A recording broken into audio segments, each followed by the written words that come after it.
नमस्कार, आपण पाहता दक्ष टाइम्स 24 लाईव्ह. ब्रिटिशकालीन वास्तू संदर्भात कसूर करणाऱ्या अधिकाऱ्यांच्या विरोधामध्ये माननीय मुख्यमंत्री यांच्याकडे दाद मागणार घनश्याम शेलार यांचं प्रतिपादन. ब्रिटिशकालीन वास्तू कुणाच्या परवान्याने केली जमीनदोस्त? श्रीगोंदा शहरातील वडाळी रोडलगत अनेक वर्षांची ब्रिटिशकालीन दगडी इमारत विना परवाना जमीनदोस्त करण्यात आली. मात्र तहसीलदार ना नगर परिषद ना सार्वजनिक बांधकाम विभागांना याची कल्पना सुद्धा नाही. याचे आश्चर्य घनश्याम शेलार यांनी व्यक्त केले. येत्या काही दिवसात इमारत विना परवाना पाडणाऱ्यांविरोधात ठोस कारवाई न झाल्यास तहसीलदार, पोलीस निरीक्षक व सार्वजनिक बांधकाम विभागाचे अधिकारी यांच्या विरोधात मुख्यमंत्री महोदयांकडे दाद मागणार असल्याचं घनश्याम शेलार यांनी बोलताना म्हटलं आहे. सरकारी जी वसाहत आहे जी वरळी रोडला आहे, गेली अनेक वर्षापासून आपण पाहतो. सांगतायत की ती ब्रिटिशकालीन आहे, ती आता पाडण्यात आली. त्या संदर्भात कोणाची विचारणा केली, काय केली? खरं तर ती वसाहत जी आहे ती खूप जुनी वसाहत, ब्रिटिशकालीन असं वृत्तपत्रातून मी वाचलं. पूर्वीही अनेक वेळी चर्चा झाली. ती वसाहत जी आहे ती वसाहत पाडत असताना कायदेशीर परवानग्या घेऊन ती वसाहत पडायला हरकत नव्हती. मुळातच वसाहत पाडायची का, काय कारण आहे नेमकं, हा महत्वाचा मुद्दा आहे.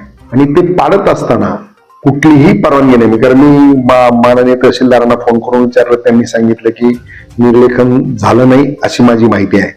आता तहसीलदार सारख्या अधिकाऱ्याने असं सांगितलं. बाकीच्या अधिकाऱ्यांशी बोललो तर ते हे इकडे चिंगू ते तिकडे चिंगू असा चाललेला आहे. खरं तर ही बाब एवढी गंभीर आहे. ज्या इमारतीचं निर्लेखन झालेलं नाही ती इमारत शासकीय एखाद्या योगाने पाडण्याच्या ऐवजी कोणीतरी जावं पाडावं, त्याचं काही चर्चा होऊ नये, याचे इतकं दुर्भाग्य किंवा याचे इतके गंभीर प्रकार दुसरा कुठलाही नाही.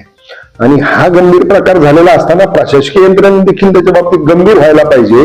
हा असा एवढा मोठा घडलेला प्रकार आहे, त्याच्या बाबतीत त्यांनी ऍक्शन घ्यायला पाहिजे. तर ते सोडायचं, ते सोडून देऊन याला पत्र लिहितो त्याला पत्र लिहितो अशा पद्धतीचा विषय सुरू झाल्यामुळं मी माननीय जिल्हाधिकाऱ्यांना त्याच्यामध्ये पत्र दिले.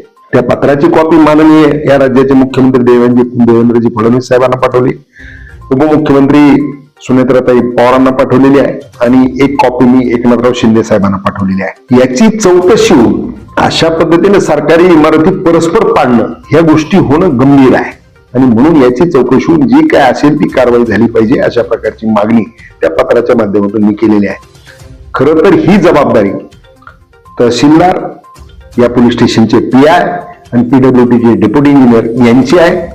त्यांची इमारत जर परस्पर पाडली तर त्यांनी याच्या बाबतीमध्ये तातडीने ऍक्शन घ्यायला पाहिजे होती. त्यांनी जर 2 दिवसामध्ये त्याच्या बाबतीत ऍक्शन जर महसूल प्रशासन असेल, पोलीस प्रशासन असेल आणि PW असेल यांनी जर घेतली नाही तर त्यांच्याही बाबतीमध्ये मी माननीय मुख्यमंत्र्यांकडे तक्रार करणार आहे.